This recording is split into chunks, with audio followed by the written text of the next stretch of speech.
Vamos lá? Já dá? Eu quero que espere um check-in. Você tá rindo aí, Stephanie? Oi? Você tá rindo aí? Nada, eu tava bocejando. Beleza, gente. Vou distribuir aqui. Eu vou precisar de 2 auxiliares aqui. Gustavo, tem como você voltar nas perguntas rapidão? Foi Sim. a última pergunta, que eu dei uma verdade aqui, fui abrir campanha ali. Eu vou precisar de 2 auxiliares aqui. Tá vendo aí? Que vai ficar comigo a aula inteira me ajudando. Quem pode ser 2 auxiliares aí? Que gosta de ler bastante. Juliana, professora. Pega a primeira Pedro. E o Darlan, que é rápido no gatilho também, pega Efésios.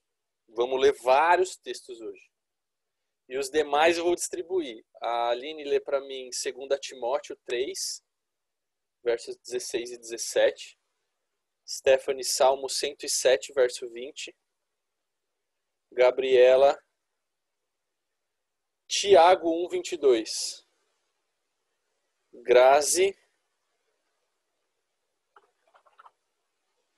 Êxodo, terceiro livro da Bíblia, 18, de 13 a 27.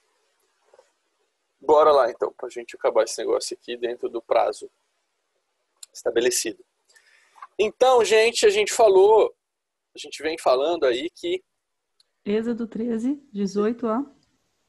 18 a 27. A gente vem falando aqui que diante de uma posição de autoridade, que é um poder delegado para uma determinada esfera de atuação, isso é a definição de autoridade, diante de uma autoridade, de um comando, de uma instrução, eu tenho 2 posições do meu coração, que é submissão ou rebeldia. E aí eu tenho atitudes nessa correspondentes, né, que são obediência ou desobediência. Legal. E aí a gente falou no fim da semana passada que não é possível se submeter a Deus sem se submeter ao homem, com aquele texto de 1 João. Né? A gente trocou a palavra amor pela palavra submissão. Então eu não posso me submeter a Deus se eu não me submeto ao meu irmão. Beleza, mas eu tenho que me submeter a Deus. Mas o que é exatamente esse me submeter a Deus? Como especificamente eu vou me submeter a Deus? Então a gente vai entender aqui quais as esferas, os âmbitos, que vai, depois de todos eles, você vai responder a 5ª pergunta, a gente deve ser submisso. Alguns a gente já comentou, outros vão ser novos, e a gente vai listar todos os âmbitos aí, ok? Então, quem está com 2 Timóteo 3, 16 e 17, por favor. Eu aqui, vou ler. Toda a escritura é inspirada por Deus e útil para o ensino, para a repreensão, para a correção e para a instrução na justiça, para que o homem de Deus seja apto e plenamente preparado para toda boa obra. Amém. Então, o que é a primeira esfera? A gente tem que se submeter a Deus, mas ok, como eu me submeto a Deus? Me submetendo à palavra de Deus. Por quê? Porque toda a escritura foi inspirada por Deus,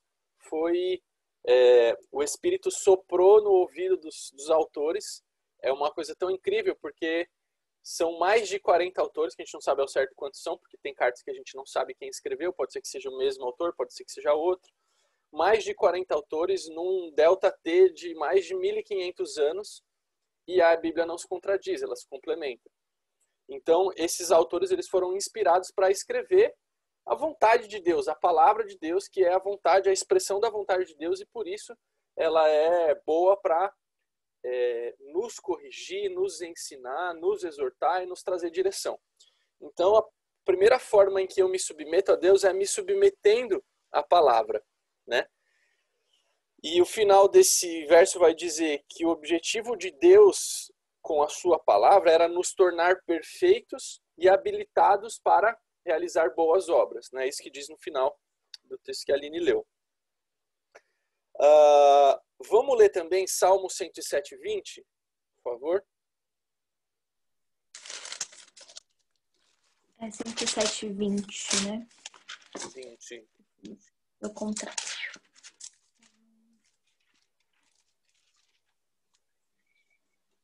Enviou a sua palavra e os sarou e os livrou da sua destruição. Então, Deus envia a palavra para nós, para nos curar, para nos sarar e para nos livrar do que era mortal. Por causa da palavra, a gente está livre disso. Então, a gente precisa nos submetermos a ela. Mas se eu largar a Bíblia fechada e não viver isso aí, não vai funcionar. Como vai ler a Gabi agora em Tiago, capítulo 1, 21 e 22. Portanto, deixem todos os costumes imoral e toda má conduta. Aceitem com humildade a mensagem de Deus, planta no coração de vocês, a qual pode salvá-los. Não se enganem, não sejam apenas ouvintes dessa mensagem, mas a ponham em prática. Amém. Outra versão vai dizer: acolhei com mansidão a palavra em vós implantada. O que significa isso, Gustavo? Significa eu sentar para ler a Bíblia e tirar os meus preconceitos. Tirar os meus preconceitos, por quê? Conceitos prévios que eu tenho. O jeito que eu acho que a Bíblia é. Eu não posso olhar para a Bíblia querendo que ela apoie um comportamento que eu já decidi no meu coração, ou que ela apoie uma determinada conduta, uma linha, ou um raciocínio que eu já tenho no meu coração. Eu preciso me despir disso e entrar na palavra para ver o que a palavra está dizendo, e não para corroborar uma coisa que eu estou dizendo, que eu acho que é. Então eu preciso me despir disso e de religiosidade, das minhas opiniões, e acolher essa palavra com mansidão. E o que é também submissão a essa palavra? É dar primazia para ela. O que significa isso? A Bíblia diz que eu sou curado e o exame diz que eu não sou curado. O que eu escolho? Se submeter a Deus é se submeter à palavra. Se a palavra diz que eu sou curado, quem sou eu? Quem é o médico? Quem é o cara que fez o exame? Quem é para dizer que eu não sou? Aquele que fez a promessa é fiel, nunca vai mudar. Ele disse, pronto, acabou, você e Deus são maioria. Se submeter à palavra é dar primazia ao que a palavra diz. Antes de crer no que você está vendo ou no que você está sentindo, você precisa crer no que a palavra diz sobre você. E isso é o primeiro passo para se submeter a Deus. Se você escolhe ficar com as más notícias, com o extrato bancário ou qualquer tipo de extrato das realidades naturais, você não está dando primazia para a palavra de Deus. Você não está se submetendo a Deus, ok? Então, essa é a primeira forma. A segunda forma de se submeter a Deus é se submeter ao próprio Espírito Santo. Então, Romanos 8,14 diz: todos os que são guiados pelo Espírito de Deus são filhos de Deus. A primeira coisa que eu gostaria de falar é que a gente já leu esse texto e isso é muito bom. Quer dizer que a gente está colocando camadas a respeito de um mesmo texto, vendo esse texto por outros ângulos para falar de outras coisas. Isso é ótimo, porque quanto mais a gente falar das mesmas coisas, mais isso vai ficar sólido no nosso coração, né? A Bíblia é o livro das mesmas coisas. Eu vou vir, vai vir o Diego, vai vir a Naira, vai vir a Joyce, e nós vamos falar, uma parte da aula vai ser a mesma coisa. Provavelmente você vai ouvir ainda até o final do curso várias vezes que você é um espírito, tem uma alma e habita num corpo. Isso é ótimo porque é segurança para nós ouvir as mesmas coisas, diz Paulo. Legal. E a gente também, quando estudou esse texto, a gente viu que tem um porquê de Paulo não dizer os filhos de Deus são guiados pelo Espírito de Deus. E sim, os guiados pelo Espírito de Deus são filhos de Deus. Vocês lembram que eu falei isso ou não? Ou foi a Naira que falou, na verdade, na aula da Naira, e eu comentei. Quer dizer, nem todo filho de Deus é guiado pelo Espírito de Deus. Porque não é fácil ser guiado pelo Espírito de Deus. Exige você se santificar, exige você ter comunhão com a palavra, exige você orar. Não é simples, não é nascer de novo e automaticamente você é guiado. Mas existe, sim, um nível em que a gente chega em que a gente pode ser guiado, que a gente pode tomar direções baseadas nas impressões que a gente recebe pelo Espírito, pelo nosso Espírito, vindas do Espírito Santo, que é um só com o nosso Espírito.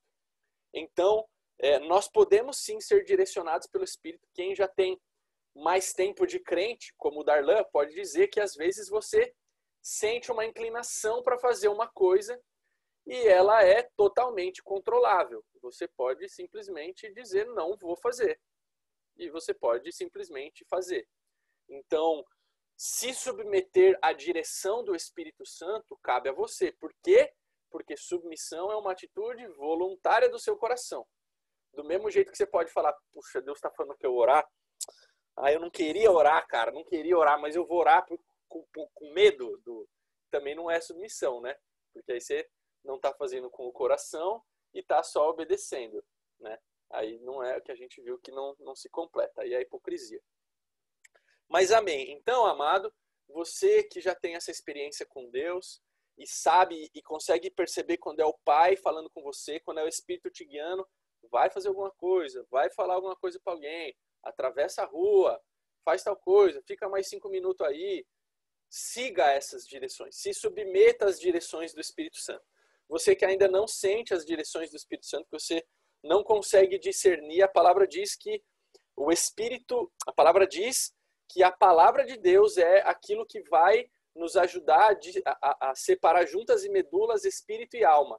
Aquilo que é do espírito, que é o nosso espírito e a nossa alma, também são um só, né? Não se separam.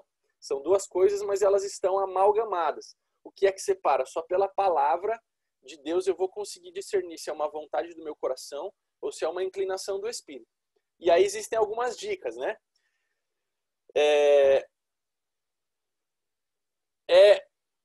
Deus falando comigo ou é o diabo?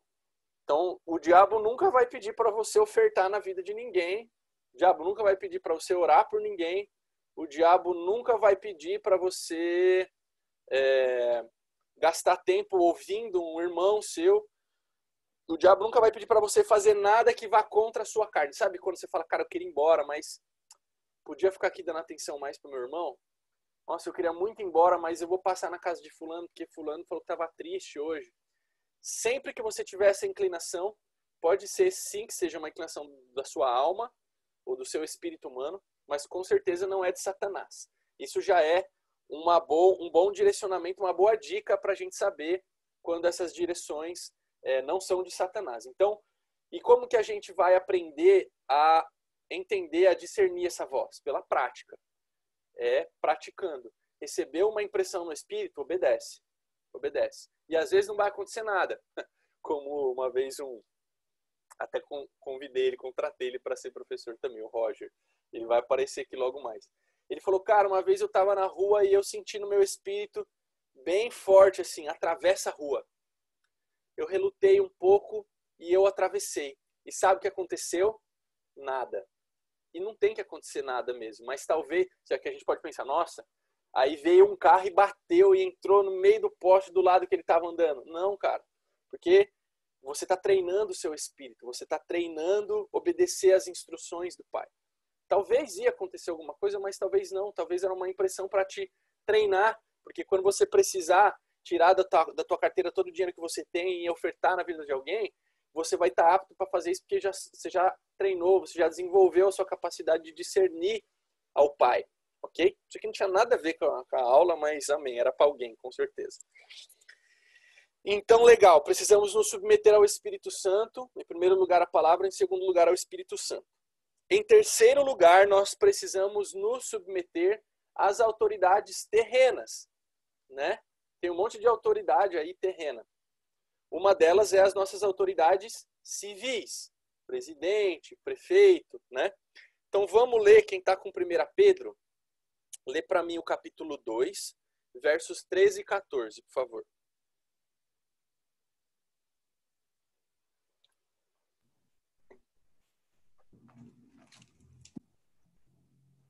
Por causa do Senhor, sujeitem-se a toda autoridade constituída entre os homens, seja ao rei, como autoridade suprema, seja aos governantes, como por ele enviados para punir os que praticam o mal e honrar os que praticam o bem. Amém. Tem mais? Não, 13 e 14. Então, por causa do Senhor, se sujeitem, sejam submissos a toda a autoridade humana. E aí ele fala uma coisa no verso 14 que ele vai repetir aqui em Romanos 13, que eu vou ler, então eu vou comentar aqui. Então eu vou ler agora com vocês Romanos capítulo 13, que é o principal texto que vai falar e esmiuçar a respeito de respeitar autoridades. Todo homem esteja submisso às autoridades superiores. Por que todo homem esteja submisso às autoridades superiores? Porque até o homem mais poderoso do mundo tem uma autoridade superior a ele. E mesmo que não tivesse, mesmo que ele não considerasse, existe algum âmbito em que ele não é autoridade. O presidente dos Estados Unidos, se for almoçar na casa do Darlan, quem manda é o Darlan, na casa dele. Ou a mãe do Darlan. Se for almoçar na minha casa, tem que seguir a minha regra. Porque eu sou autoridade aqui. Ou minha mãe, né, que é a dona da casa. Mas nós todos, independente do cargo que a gente ocupa, sempre vai existir algum âmbito em que a gente vai precisar estar submisso. Então, todo homem esteja submisso às autoridades. Seguindo, porque não há autoridade que não proceda de Deus. E as autoridades que existem foram por ele instituídas. E aqui existe um grande misunderstanding. Toda a autoridade foi colocada por Deus e foi por ele instituída. Pergunto, abram os microfones e respondam. Bolsonaro foi colocado lá por Deus? Responda.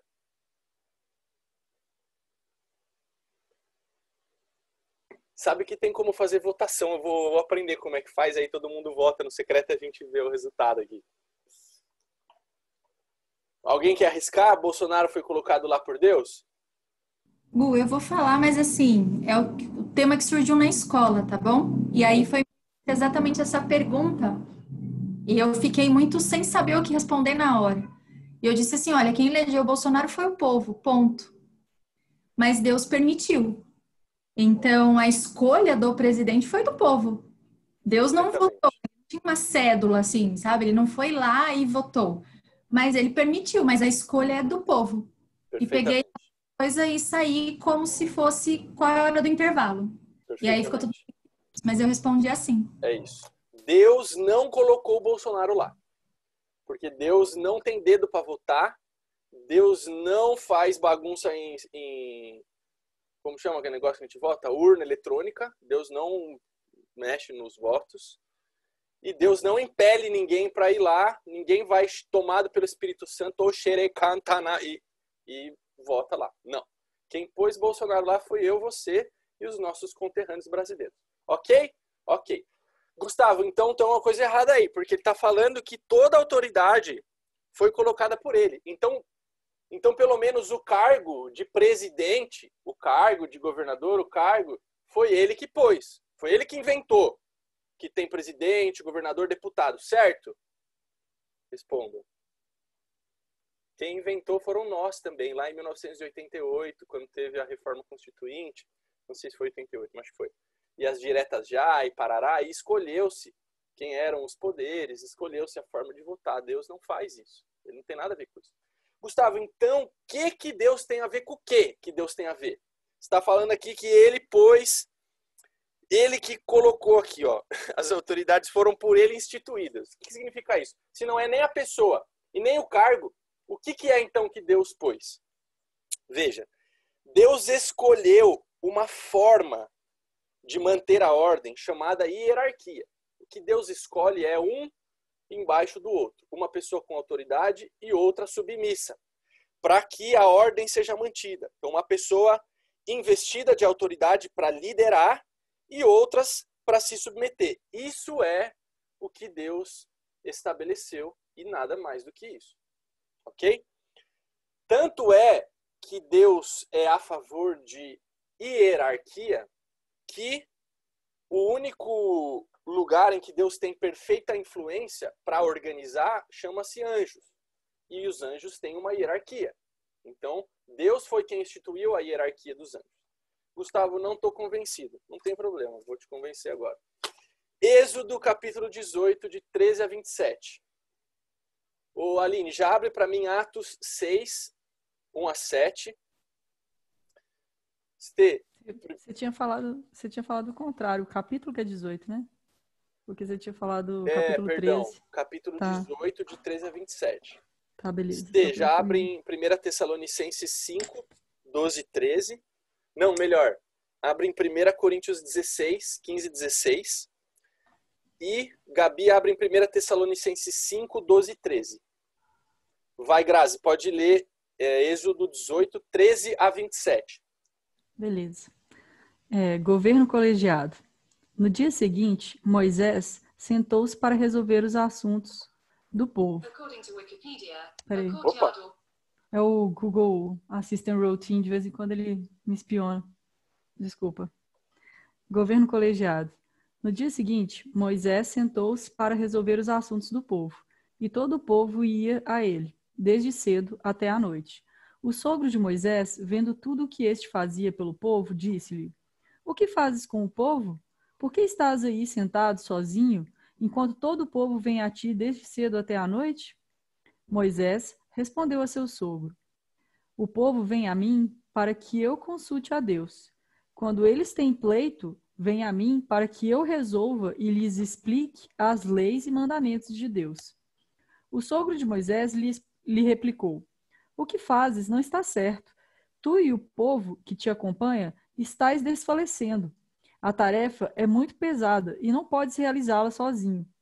Aceita meu conselho, e Deus esteja contigo. Tu representas o povo diante de Deus e lhe apresentas os assuntos deles. Inculcas no povo os mandamentos e preceitos. Lhe ensinas o caminho que deve seguir e as ações que deve realizar. Procura entre todo o povo alguns homens capazes que respeitem a Deus, sinceros, inimigos do suborno, e nomeia entre eles chefes de 1.000, de 100, de 50 e de 20. Eles administrarão regularmente a justiça do povo, a justiça ao povo. Passem a ti os assuntos graves, assuntos simples, e eles resolverão. Assim, repartireis a carga, e tu poderás com a tua. E tu poderás com a tua. Se fizeres o que te digo, e Deus te der instruções, poderás resistir, e o povo voltará para casa em paz. Moisés aceitou o conselho do sogro, e fez o que ele lhe dizia. Escolheu entre todos os israelitas pessoas capazes e as pôs à frente do povo, como os chefes de 1.000, de 100, de 50 e de 20. Eles administravam regularmente a justiça ao povo. Os assuntos complicados, eles os passavam a Moisés, e os simples, eles os resolviam. Moisés despediu seu sogro, e este voltou para sua terra. Obrigado. Gente, quem foi que mandou Moisés fazer turminha de 10, 50, 100 e 1.000? Quem foi? Jetro. Moisés era um amigão de Jesus, falava com Deus, face a face. Saía da tenda lá com a cara iluminada de tanto que ele provava da glória de Deus. Por que raio Deus, que era amigo dele, não falou para ele fazer isso? Porque Deus tem nada a ver com isso, cara. O jeito que você escolhe, se é 5, 10, se é 50, se é 100, é Jetro que falou para ele. Não foi Deus. Gustavo, não fiquei convencido desse Antigo Testamento. Tá bom, vamos ver o Novo, então. Vocês lembram lá, quando começa a Igreja do Senhor, que Pedro, impelido pelo Espírito Santo, depois do dia de Pentecostes, prega, converte 3.000 negros, eles começam a andar junto e vai falar lá no capítulo 2 ou 3, que eles tinham tudo em comum, eles vendiam as suas terras e eles doavam entre eles e estava tudo certo. Lembra disso? Aí você pode falar, cara, então Deus era comunista então, porque os caras não tinham um líder, eles eram tudo, era tudo de todo mundo, eles partilhavam igualmente, então acho que Deus é comunista. Só que se você for ver no capítulo 6, naquela passagem de Ananias e Safira, quando Ananias e Safira vendem uma propriedade e entregam um valor menor, você vai ver que eles vão ser confrontados por Pedro. Pedro era autoridade sobre todas as pessoas que estavam vendendo as propriedades e entregando. Alguém administrava aquilo. Alguém estava como autoridade sobre eles. E esse alguém era Pedro. Ou os outros discípulos, mas aqui especificamente Pedro. E aí o que acontece? A hora que esse povo que estava tendo tudo em comum começou a crescer, começaram a surgir problemas. E um só debaixo do povo não estava resolvendo. Eles tinham que colocar mais hierarquia.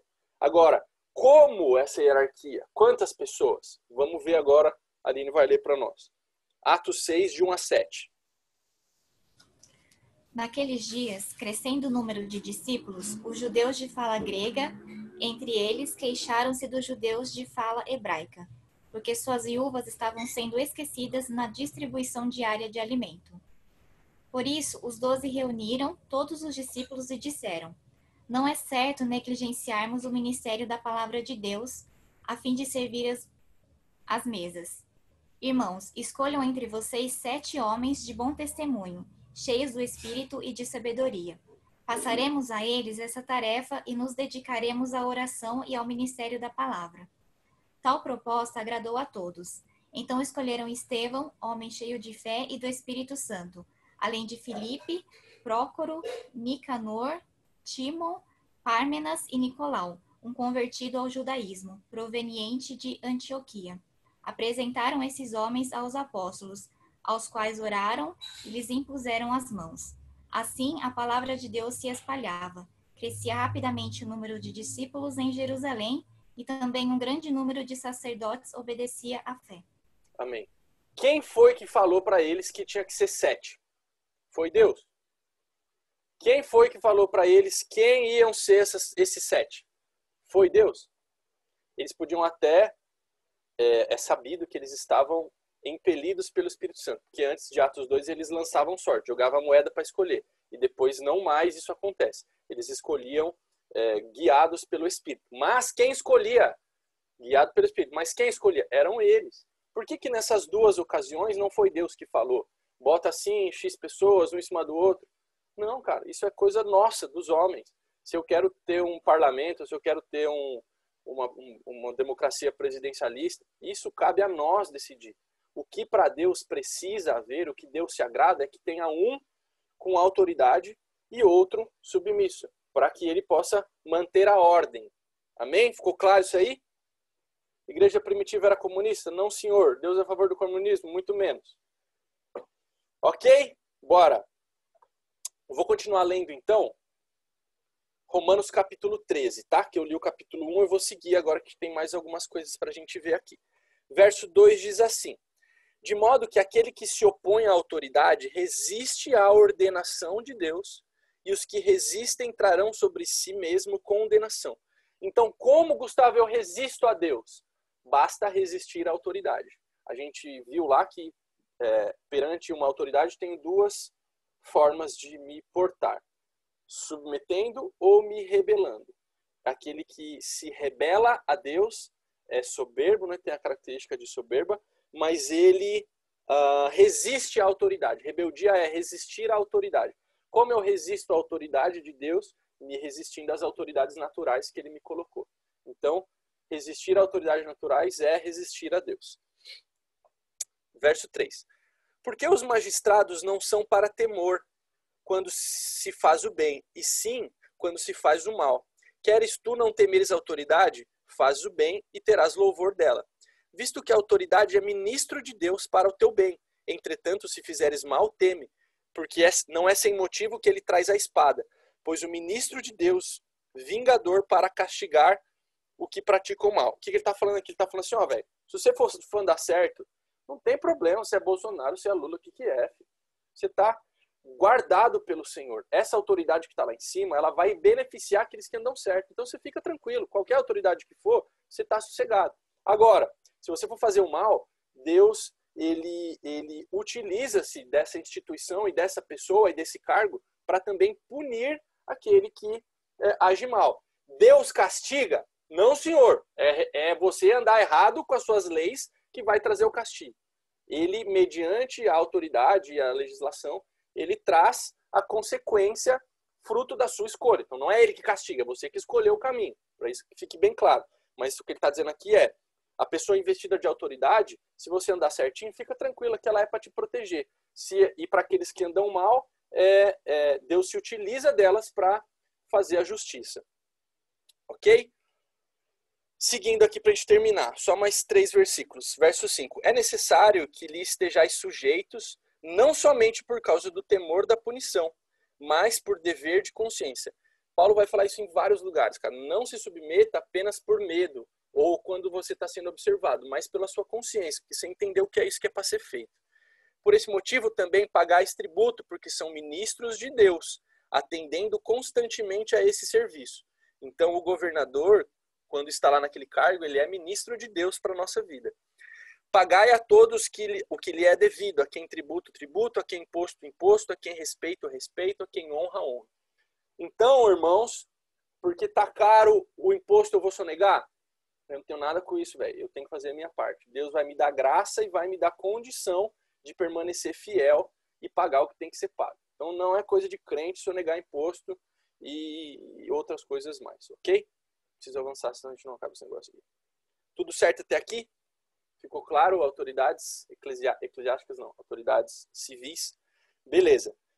Outra autoridade que eu tenho que obedecer. Autoridades eclesiásticas. Quem está com 1 Tessalonicenses 5, 12, 13? Você mudou o meu. Não, você é 1 Coríntios 16. Ah, tá. Sou eu. Irmãos, pedimos a vocês que respeitem aqueles que trabalham entre vocês, isto é, aqueles que foram escolhidos pelo Senhor para guiá-los e ensiná-los. Tratem essas pessoas com o maior respeito e amor, por causa do trabalho que fazem, e vivam em paz uns com os outros. Amém. É isso? É isso, exatamente. Então ele está falando para nós respeitarmos as autoridades eclesiásticas, que foram colocadas por Deus para cuidar de nós, né? Gente, isso aqui, eu estou fazendo só um catadão aqui, provavelmente vocês já conhecem isso, mas como é um estudo bíblico, fica anotadinho para você olhar depois o que é em cada âmbito a instrução de Deus. Vai lá, Estê, onde o seu nome aparece. Acabei de ver aqui. De 15 e 16. Mas é tonto, viu? Agora vos rogo, irmãos, sabeis que a família de Estéfanas é as premissas da Caia e que se tem dedicado ao ministério dos santos, que também vos sujeiteis aos tais e a todo aquele que auxilia na obra e trabalha. Então ele está falando, ó, fulano de tal aí que você nem conhece, eu tô mandando ele para aí, ele tá trabalhando aqui na obra, então se submeta aí à vida dele, à família dele e a todos que estão ajudando lá a igreja dele, ok? Então ele deu instrução para nós, eu e você, nos submetermos a quem está acima de nós. Agora ele vai dar a contrapartida, porque na palavra tudo tem os dois lados. Quem está com 1 Pedro, capítulo 5, verso 2 e 3, por favor. Ju? Capítulo 5, versos 2 e 3. Portanto, apelo para os presbíteros que há entre vocês, e o faço na qualidade de presbítero, como eles, e testemunha dos sofrimentos de Cristo, como alguém que participará da glória a ser revelada. Eu acho que eu li errado, Gustavo. 1 Pedro 5, 2 e 3? Ah, eu li o 1. Agora eu vou ler o 2 e 3. Eu li rapidinho. Pastoreiem o rebanho de Deus que está aos seus cuidados. Olhem por ele. Não por obrigação, mas de livre vontade, como Deus quer. Não façam isso por ganância, mas com o desejo de servir.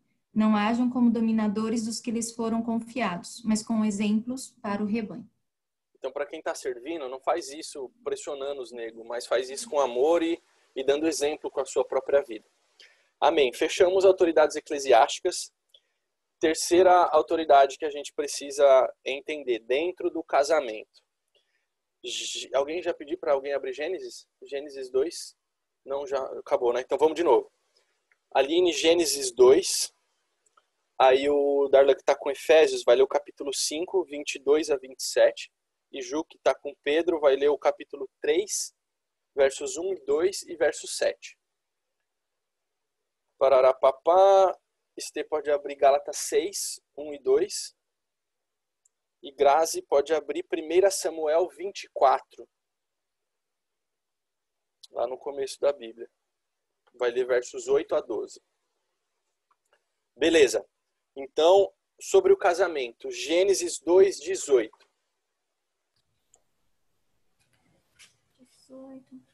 Então o Senhor Deus declarou: não é bom que o homem esteja só. Farei para ele alguém que o auxilie e lhe corresponda. Amém. Então, respondendo à terceira pergunta, a submissão da mulher ao marido é fruto do pecado de Adão? Resposta não. Embora o capítulo 3 fale como fruto do pecado que o seu desejo será para o teu marido e ele dominará sobre você, ou ele governará sobre você, melhor dizendo, na instituição original de Deus, antes do capítulo 3, onde houve o pecado, já era de que a mulher fosse uma auxiliadora, uma ajudadora idônea do homem. Então essa posição de submissão já havia sido sonhada por Deus mesmo antes da queda. Efésios 5, 22 a 27, vai falar sobre a sujeição do marido e da esposa, por favor. As mulheres sejam submissas ao seu próprio marido como ao Senhor, porque o marido é o cabeça da mulher, como também Cristo é o cabeça da igreja, sendo este mesmo o Salvador do corpo. Como, porém, a igreja está sujeita a Cristo, assim também as mulheres sejam em todo submissas ao seu marido. Maridos, amai vossa mulher, como também Cristo amou a igreja e a si mesmo se entregou por ela, para que a santificasse, tendo-a purificado por meio da lavagem de água pela palavra, para apresentar a si mesmo igreja gloriosa, sem mácula, sem ruga, nem coisa semelhante, porém santa e sem defeito. Amém, obrigado.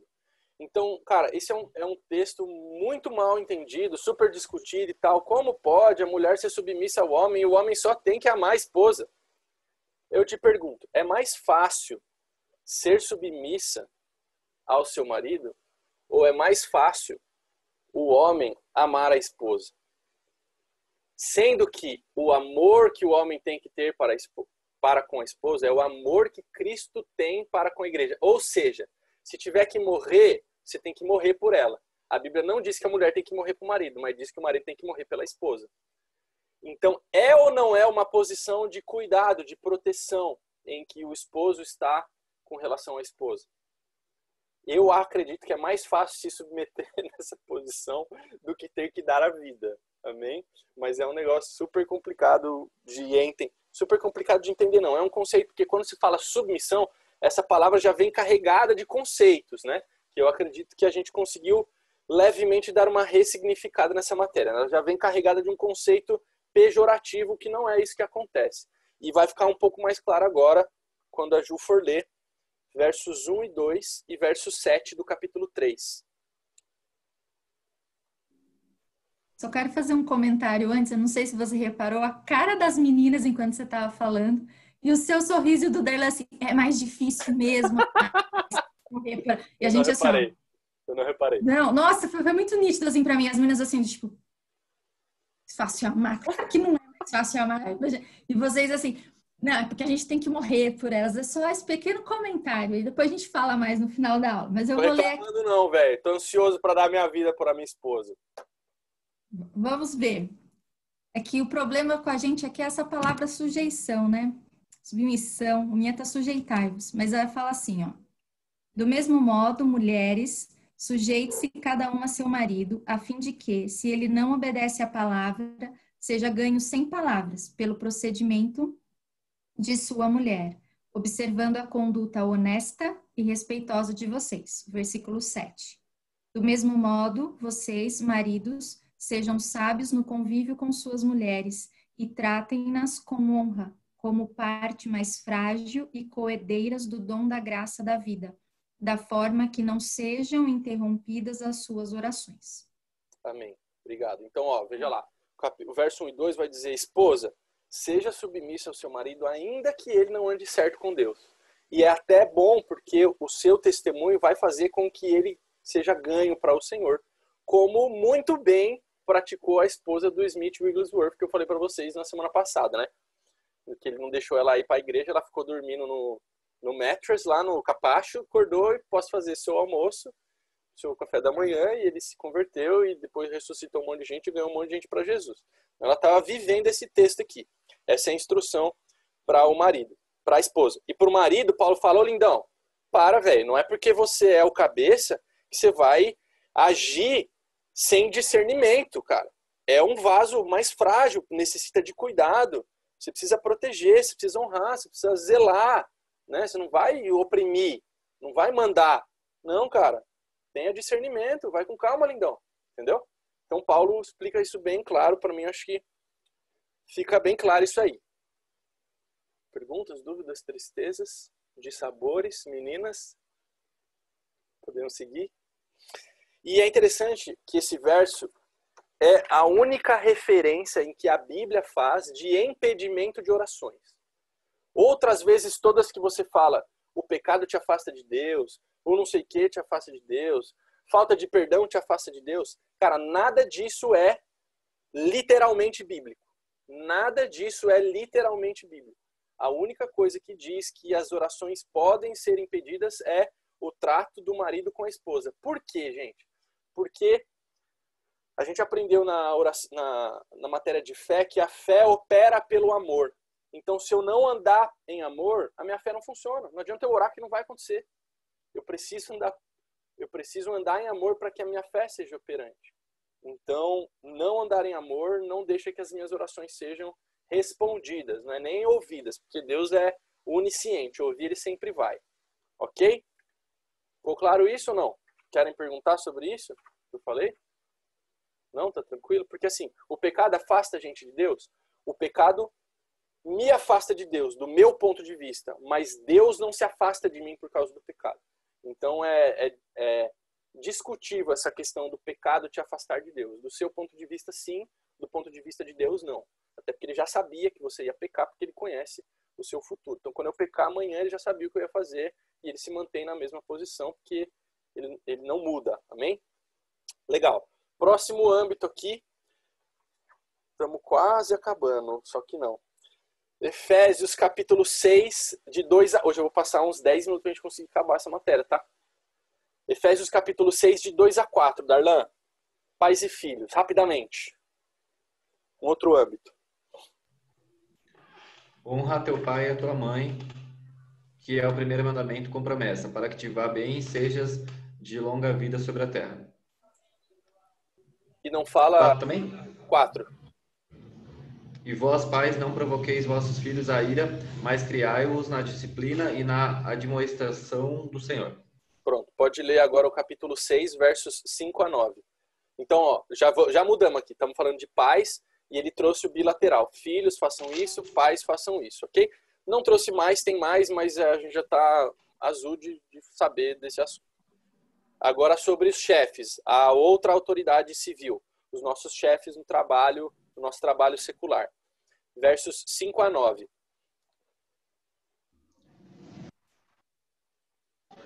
Tá passando moto aqui.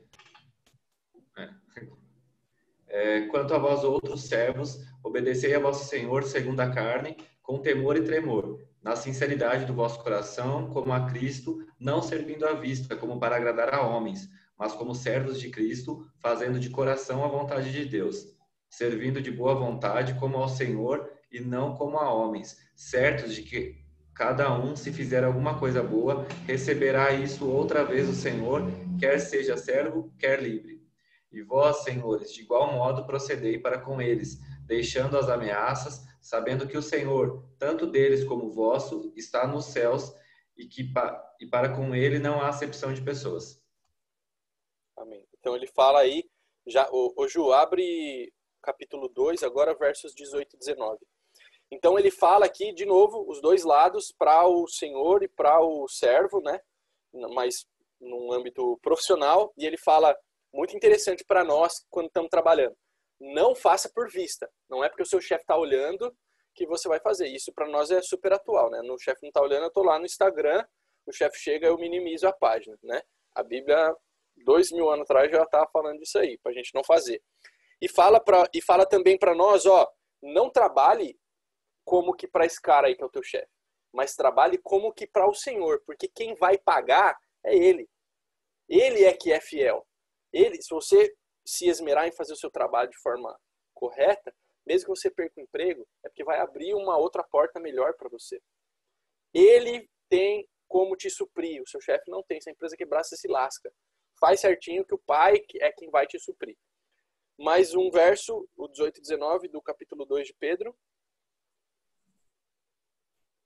Escravos, sujeitem-se a seus senhores com todo o respeito, não apenas aos bons e amáveis, mas também aos maus, porque é louvável que, por motivo de sua consciência para com Deus, alguém suporte aflições sofrendo injustamente. Olha que louco, né? O contexto da época ainda existia um contexto de escravidão. E aí existiam servos escravos sendo convertidos e recebendo a palavra e falando, cara, eu sou livre. E Paulo vai falar para ele, cara, você é livre, mas dentro dessa instituição política aqui, você precisa respeitar as regras, mesmo que isso seja não humano, existe uma legislação aqui e é parte nossa como cristãos seguir a legislação dos homens. Então, cara, Deus vai pagar a tua recompensa, mas faz o que precisa ser feito, serve o teu Senhor, e digo mais, mesmo que ele for um Senhor mau, mesmo que ele agir com maldade com você, porque quem vai pagar o seu salário é Deus, não é ele. Amém? A gente vai falar um pouco mais sobre isso, da gente se manter fazendo o que é para fazer, mesmo quando a autoridade ou o outro lado não fizeram o que tem que ser feito. Legal? Então, no trabalho é isso, trabalhar como que para o Senhor, é Ele que vai pagar as nossas contas, não porque estamos sendo vigiados, mas com todo o nosso coração, sendo submissos mesmo quando o chefe for um mau chefe. E mais uma outra esfera, nos submeter uns aos outros, aos irmãos. Gálatas capítulo 6, verso 1 e 2, quem tá? Depois Darlan, verso 21 do capítulo 5. Irmãos, se algum homem chegar a ser surpreendido em alguma ofensa, vós que sois espirituais, encaminhai o tal com espírito de mansidão, olhando por ti mesmo, para que não sejas também tentado. Levai as cargas uns dos outros e assim cumprireis a lei de Cristo. Então ele começa dizendo, irmãos, se tiver alguém que for pego fazendo alguma coisa errada, vai lá com brandura e você mesmo corrige ele. Troca uma ideia, chega junto, conversa, exorta. Leva a carga junto com ele, uns aos outros, irmãos, na mesma linha. Não só quem está em cima, uns aos outros, aos nossos irmãos, aos nossos iguais. Verso 21, Darlan, do capítulo 5. Sujeitando-vos uns aos outros no temor de Cristo. Então, por causa de Deus, também quando alguém que é igual a nós, não necessariamente um líder, vem me corrigir, cara, não é legal isso que você está fazendo, tá? Um irmão, você chega aí para mim e fala, Gustavo, não gostei desse negócio que você fez aí, não é legal o que você está fazendo aí, tal.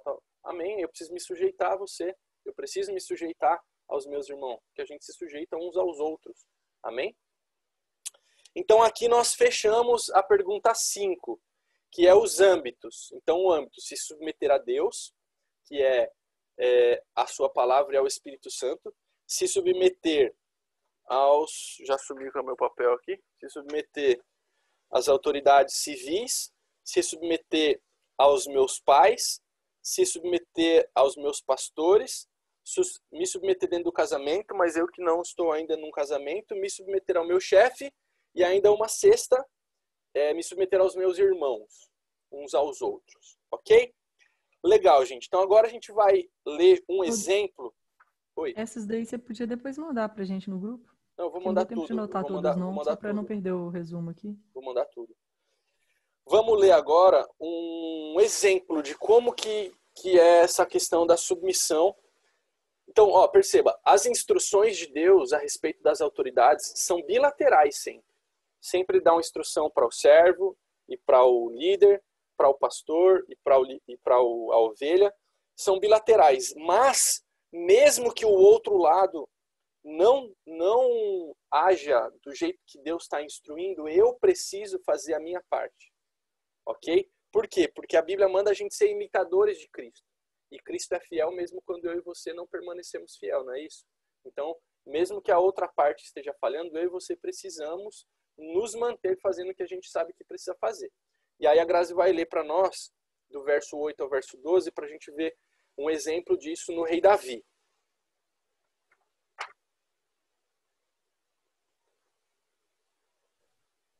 E proibiu-lhes energicamente que se lançassem contra Saul.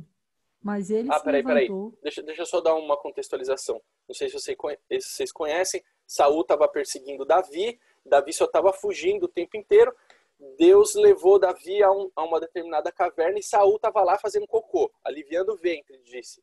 E ele estava lá encostado e Davi teve a oportunidade de matar Saul, mas não matou. Ele cortou um pedaço da orla da veste, sei lá, do que o cara usava lá, para mostrar para Saul que ele podia ter matado e não matou. E aí vem a história que a Grazi vai ler. E proibiu-lhes energicamente que se lançassem contra Saul. Mas ele se levantou sem fazer barulho e cortou a barra do manto de Saul. Mais tarde, porém, a consciência lhe pesava por ter cortado a barra do manto de Saul.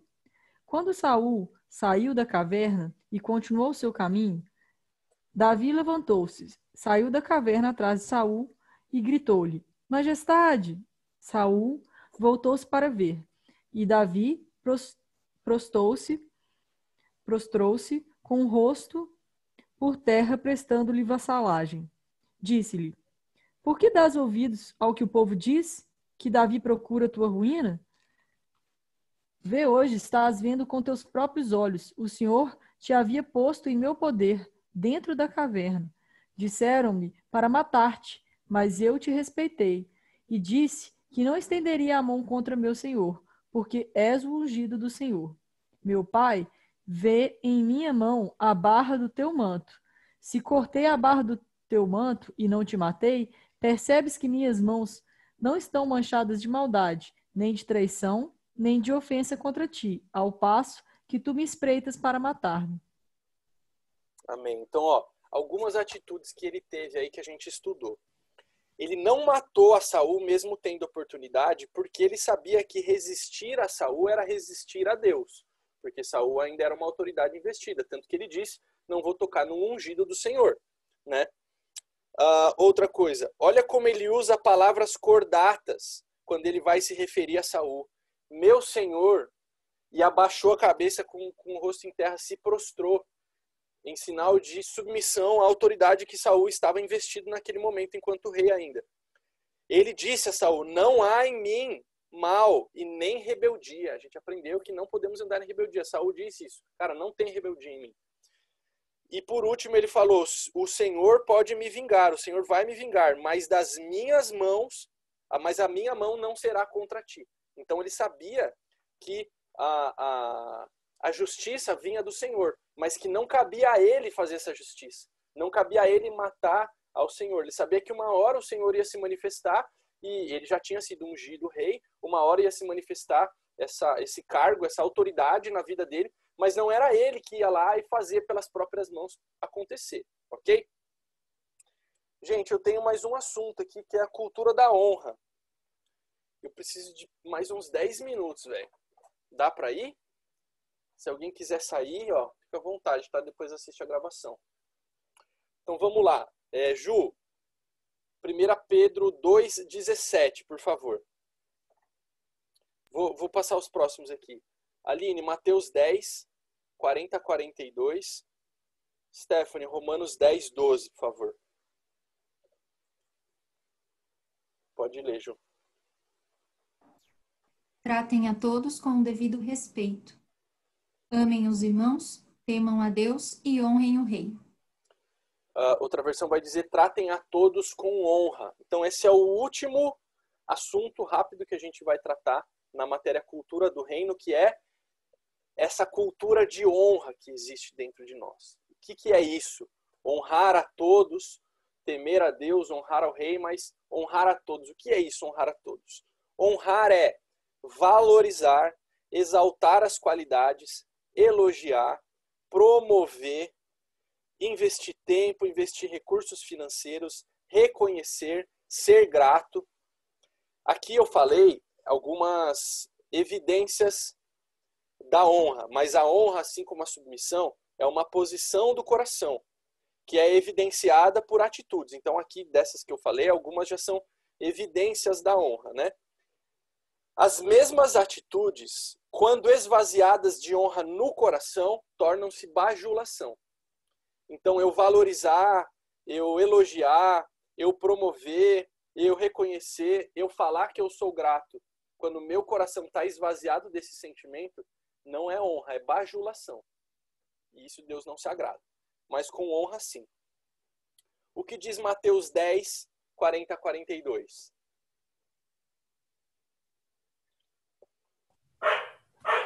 Quem recebe vocês, recebe a mim. E quem me recebe, recebe aquele que me enviou. Quem recebe um profeta porque ele é profeta, receberá a recompensa de profeta. E quem recebe um justo porque ele é justo, receberá a recompensa de justo.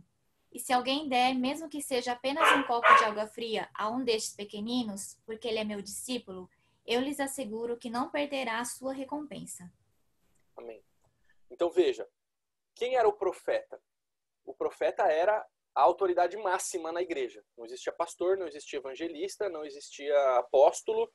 O profeta era o quem as pessoas reconheciam ser a autoridade de Deus. Era a autoridade máxima eclesiástica, era o profeta. Então ele fala, receba o profeta, honre o profeta. Mas o justo, o cara que estiver do seu lado, também receba ele na sua casa, honre-o.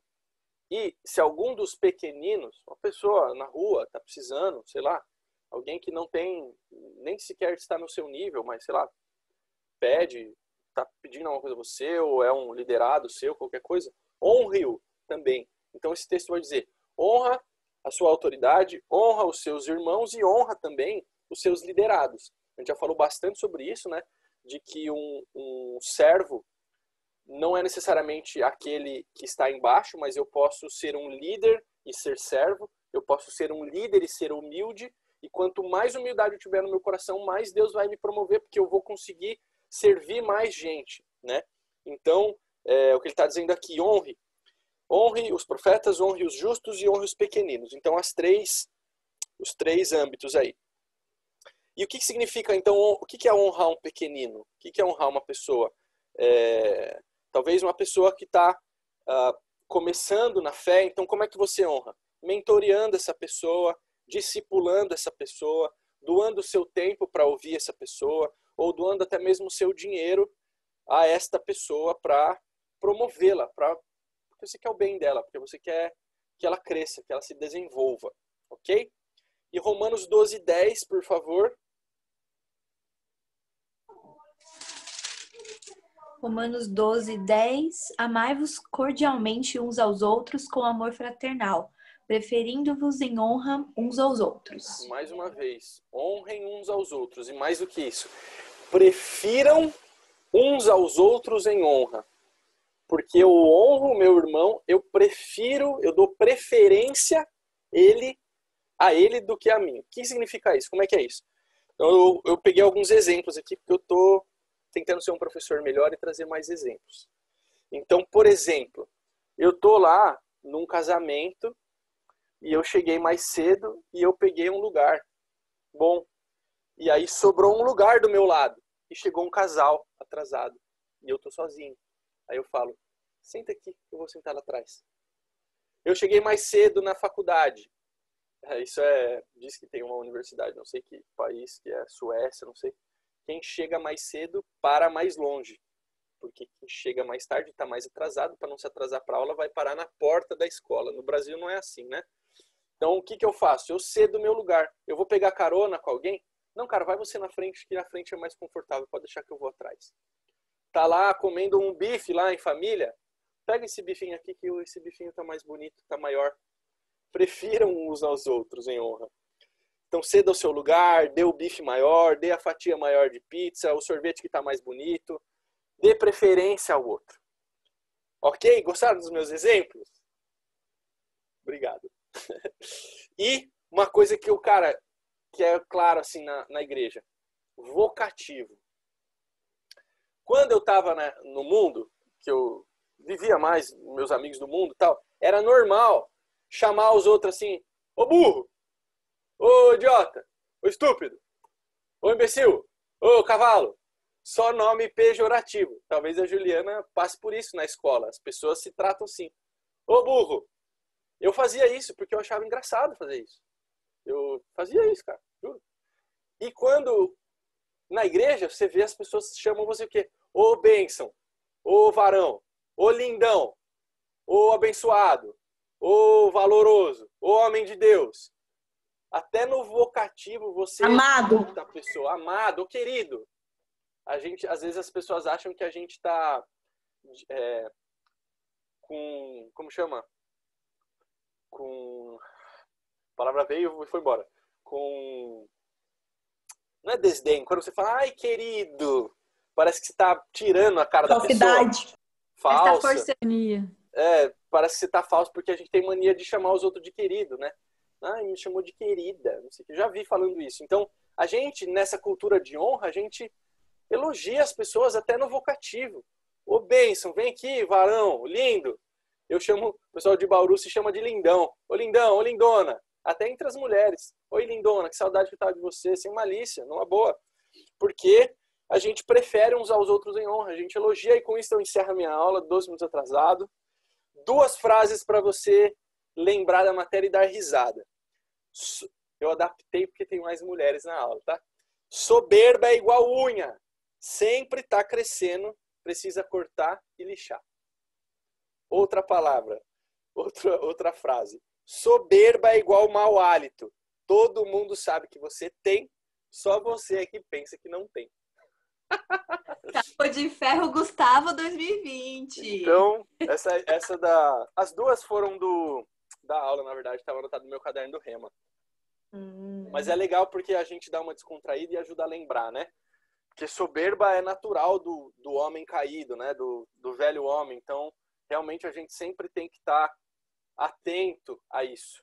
E para os gestores aí do mundo corporativo, o Jorge Paulo Lemann também diz que custo é igual unha. Sempre tem que estar cortando nesse mesmo viés. Sempre tem que estar de olho, sempre tem que estar cortando. Ok? Desculpa passar do horário. Espero que tenha sido proveitosa essa matéria. Vamos honrar os nossos irmãos, os nossos amigos, os nossos líderes e os pequeninos também. Amém?